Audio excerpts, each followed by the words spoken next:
Today we're taking a look at Crimson Desert running on the Xbox Ally X with the newest patch version 1.01. With this update, I'm finally able to actually launch the game without any issues. So far, I haven't had any crashes, and overall it seems like the game is finally in a playable state without any major problems from before.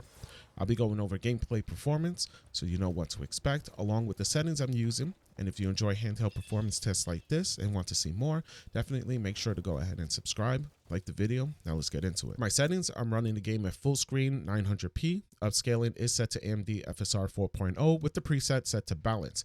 You could definitely go ahead and set this to performance if you want a little bit more FPS. Frame gen is off and VSync is off as well. As for the graphics settings that I'm using, I have a mix of high and medium. Model, texture, and shadow lighting and reflection are all set to high, with ray tracing turned off since it heavily impacts performance. Effects, simulation, and post-processing are set to medium. You can definitely go ahead and pause this here if you want to go and copy this for yourself. I am also running this at 35 watt turbo mode while plugged in.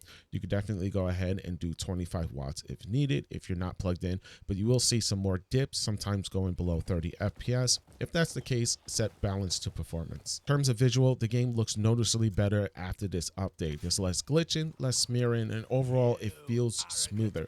Performance is similar in terms of raw FPS, but the experience is more stable with fewer drops and fewer visual issues compared to before. With that said, there's still some problems. Text can be a little bit small on the handheld, and darker scenes can be hard to see at times. Lighting effects can be inconsistent, especially at night, and certain light sources like lanterns have a strange glow to them.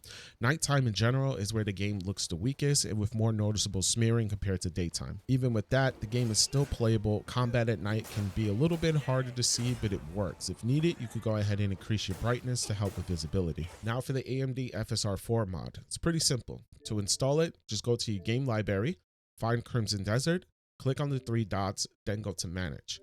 From there, go into Files and select Browse to open up the game directory.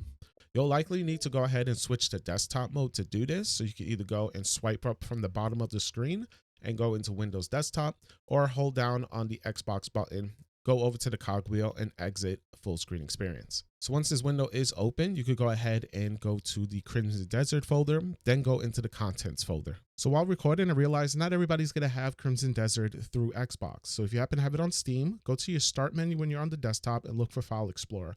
You could just find it on the list through the F section. Go ahead, click on that, and then off to the left side, click on this PC. From there, click on your C drive or your main OS, and then you're going to click on Program Files x86. From there, look for the Steam folder. And then once you have the Steam folder open, you're going to look for Steam apps. Open that and then go to Common. From there, find Crimson Desert. I don't have it through Steam, so I have Teenage Mutant Ninja Turtles Split Their Fate, just to show you an example.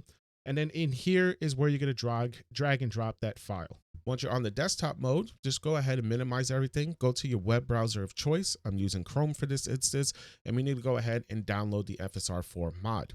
Now in the bar or in the description down below, I'll have a link to this as well. It's going to be dub.sh/FSR4. This is going to be a short URL that's just going to download the file directly from my website. It's going to start an automatic download. However, when you do download it, you might get this pop up here. Just go ahead and click keep, and then it should download. Next, you're going to go ahead and open up that file browser that you had where you were in the Crimson Desert folder, and on the left side should be download. You can go ahead and click on that, and it'll bring you to where the download was. You're either going to go ahead and click on the right trigger, or you can hold down on the file on screen, and that's going to open up this menu here. Press extract all, then extract, and it should open up another window like you see here. Next, go into the original window, just go back once, take the new downloaded file, drag and drop it into that folder there. Now you're not going to get it pop up like this because I already have it. It should just go ahead and copy it to that folder. But once you're done, you could go ahead and restart your device, launch the game, and the mod should be active. Overall, this is a much better experience compared to before. The game runs more consistently, loads a lot faster too, and feels more stable across the board. It's still not perfect, but there is far more playability state now. So that's going to be it for this one. This was Crimson Desert running on the Xbox Ally X with the newest patch. If you happen to have any questions, feel free to leave them in the comments down below. If you're new to the channel, consider subscribing. And if the video helped you out, go ahead and hit that like button. Thank you so much for watching. I hope to see you in the next one.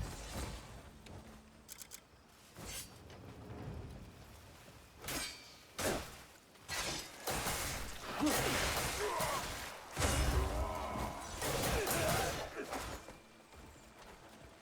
not done with you.